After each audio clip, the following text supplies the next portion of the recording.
on va tout de suite se pencher vers Nathalie Schran-Guerma, qui est notre ambassadrice du Made in France. Elle trouve toujours des talents formidables en région. Et là, je vais vous présenter un savoir-faire, Irène, qui, à mon avis, va vous intéresser. C'est l'histoire d'une femme passionnée de livres qui est installée dans la commune de Saint-Sauveur et qui a décidé avec son mari d'installer au cœur d'un moulin, le moulin de Quéréon, une entreprise de restauration de livres. Les livres, elle les aime, elle les bichonne, elle les répare, elle leur donne une seconde vie. À Saint-Sauveur, le papier se façonne à l'ancienne, mais surtout, il retrouve une seconde jeunesse. Et celle qui bichonne ses ouvrages d'un autre temps, c'est Dominique. Il y a les coiffes, les tranches-fils et puis la couture à refaire. La restauration d'un armorial breton datant de 1667 vient de lui être confiée. Après avoir étudié l'ouvrage sous toutes ses coutures pour évaluer l'ampleur du travail à accomplir, Dominique peut commencer la restauration du livre. Et ça débute toujours par le démontage de l'ouvrage. Les petits morceaux de papier, c'est des clés. Je les récupère et puis moi je les colle sur ma feuille ici. Ces clés, fabriquées avec des chutes de papier ou de parchemin, sont posées sur le dos du livre entre les pages et la couverture.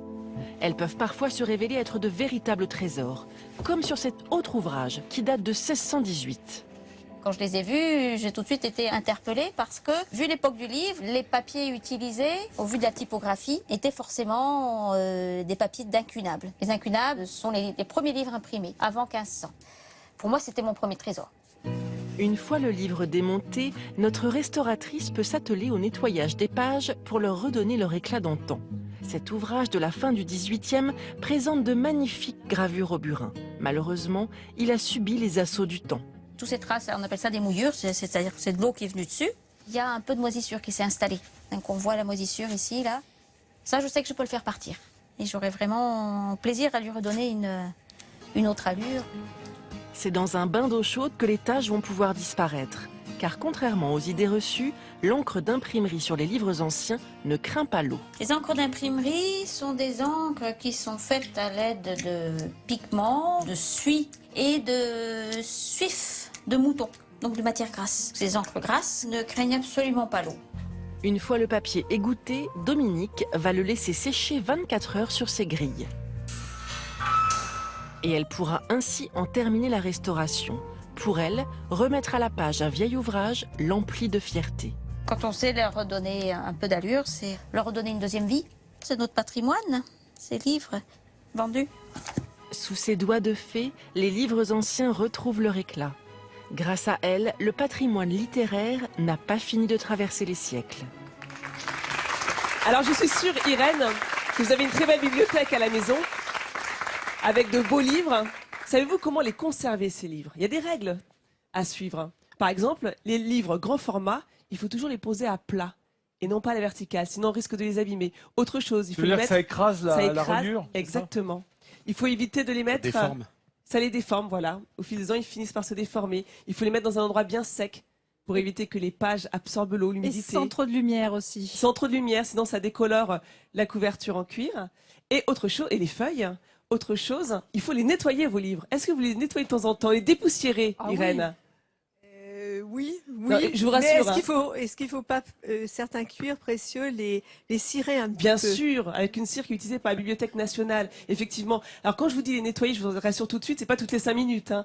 Une fois par an seulement. Mais juste épousseter, Voilà. hein, Parce que sinon la poussière devient un véritable terreau pour les moisissures. C'est très important. Ouais. Et toi, Églantine, qui arpente les brocantes de France, si on trouve un vieux livre avec des petits trous dans le cuir, là aussi, il faut les traiter parce que ça peut être des œufs, des petites bêtes que vous allez ramener à la maison et faire des dégâts dans vos bibliothèques. Ouais. Ah bah oui, il y a quelques insectes qui sont friands de papier aussi. Alors, autre chose, les amis, on va quitter l'univers du livre pour le numérique. Oui. Ah. Je voulais vous présenter une idée qui a été lancée par 2 jeunes Bretons, Antoine et Quentin. Je trouve que c'est une très très belle idée. C'est un jeu qui est entièrement dédié à la culture française. Ils ont lancé une application, vous allez le voir en image. C'est donc une application, ça s'utilise sur son smartphone. Aujourd'hui, ils ont une communauté de 35 000 joueurs. La majorité d'entre eux ont plus de 50 ans. Et on aime s'amuser comme ça autour de la culture française. C'est très simple d'utilisation. Donc vous avez des questions de gastronomie, de sport, d'art, de cinéma, de musique, de médias, de mode, surtout la mode et la gastronomie avec des questions qui sont vraiment très liées à la culture française. Alors j'avais envie de faire un petit test avec vous. Je vais vous faire jouer. Je Le l'ai. plus Donc, précis. Nathalie, excuse-moi. Jean-Seb a sorti Ça son fait 6 application. mois que je m'entraîne Bah, dessus. Ouh là là. Et après 6 ans de midi en France, normalement, on doit pas être trop On ne nul. devrait pas être mauvais, voilà. Alors l'idée, effectivement, c'est Mais de qui se livrer une s'avance un petite peu. bataille de 12 questions, soit seul avec son smartphone, quand on est seul, effectivement, ou en famille. C'est génial. On va jouer tous ensemble, et vous aussi, vous avez le droit de jouer, hein, les amis. Attention, première question. Que représente le logo Produit en France, visant à promouvoir les savoir-faire des entreprises bretonnes? Un phare, Produit en Bretagne ou produit en France? une vache, produit en Bretagne. Un bateau, une c'est bigoudaine. pareil. Ah, le public répond. Ah ouais. Un phare, jeune homme, bonne réponse. Ah oui. Bon, pour l'instant, c'était assez simple. Là, ça se complique. Ça se complique, hein. Faut Quel déjà lire la auteur a question. écrit Ouais. Les Chouans en 1829, principalement lors de son séjour à Fougères? Victor Hugo, Balzac. Émile Zola, Aïe. Balzac ou Marcel Proust? Ah, il y a des Balzac. chances. Ah, mais ils ont tous, ben voilà, Bernadette, une jeune fille à côté de toi, Balzac. la réponse. Mais qu'est-ce qu'ils sont forts! Allez, une dernière question breton. pour la route. Ouais. Quel breton s'empare de la ville de Fougères en 1373 pendant la guerre de 100 ans? Ça se complique. Fabien Lemoine, Jacques Cartier, Colonel Armand, Bertrand du Guesclin Du Guesclin.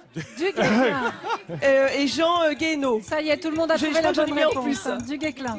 Mais comment ça se fait? Vous êtes vraiment très forts. Hein. Bah, Je ils suis sont vraiment impressionnée. lycéens ici. Ils sont des- collégiens et lycéens ici à Ils ont Fougères. aussi des bons profs. Eh ben oui, ils Oui, ont aussi d'excellents exactement, choix, vous avez raison. Voilà. Et donc, Antoine qui est venu nous faire un petit coucou, encore un grand bravo pour cette application. Bonjour Et ils vont Antoine, sortir, bienvenue. ils vont sortir le jeu également, le jeu de société pour ceux qui n'ont pas les applications smartphone. Et il sera fabriqué en France car c'est entièrement 100% made in France. Un grand bravo. Voilà, merci. C'est bien.